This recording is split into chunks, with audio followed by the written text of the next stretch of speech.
into the market instead of foreigners? There's absolutely nothing wrong with getting more Queenslanders into the market, and we would dearly love to do that. Just on that point, yes, we understand that yesterday the Treasurer announced an increase to that first home buyers grant, but again, we need to keep in mind that that grant in Queensland is limited only to new construction.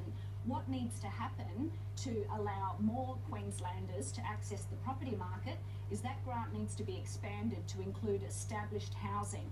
Particularly when we look at what's happening in regional Queensland, the property markets in places like Mackay, Townsville, Gladstone, Bundaberg, we see rising rental vacancy rates in those areas, property prices decreasing, supply is high. There are first home buyers who would have an enormous opportunity to jump into that market, and that grant would be very important for them. So if the Treasurer is serious about wanting more Queenslanders to be able to access our property market, then we need to see that grant expanded to include established housing. What about the point that this money for the budget is going from foreign investors and to the Australian Queensland first home buyers? Isn't that a good thing?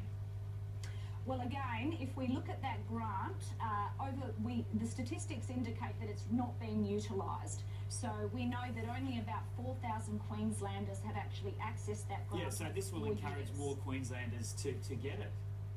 Yes, but again, the grant isn't being used. The figures indicate that it's not been a successful policy. We need that money to be made available to first home buyers who choose to buy established housing.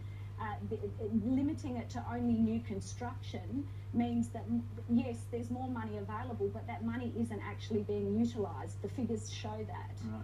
Now, you've said there are estimates foreign buyers make up about 15 to 20% of the new apartment market in Brisbane. Are you comfortable with that level, or is that inflating prices for locals?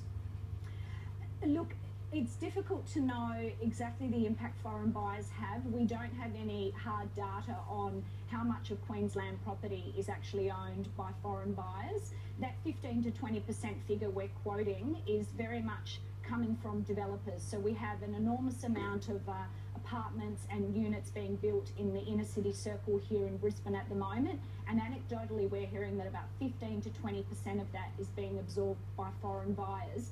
I don't think there's any concern that they're somehow precluding local investors. There's plenty of supply available, so I don't accept an argument that these foreign buyers are actually having a negative impact or preventing local buyers from entering the market. Yeah, so Antonio Maccarella, what effect do you think this announcement will have if it goes ahead?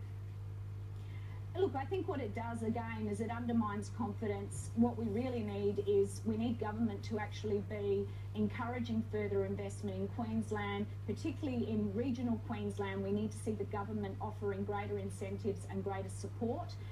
The property sector is obviously really important to the Queensland economy at the moment. It's a massive revenue stream for the Queensland economy, and so we need to be doing more to support it and more to increase confidence in it.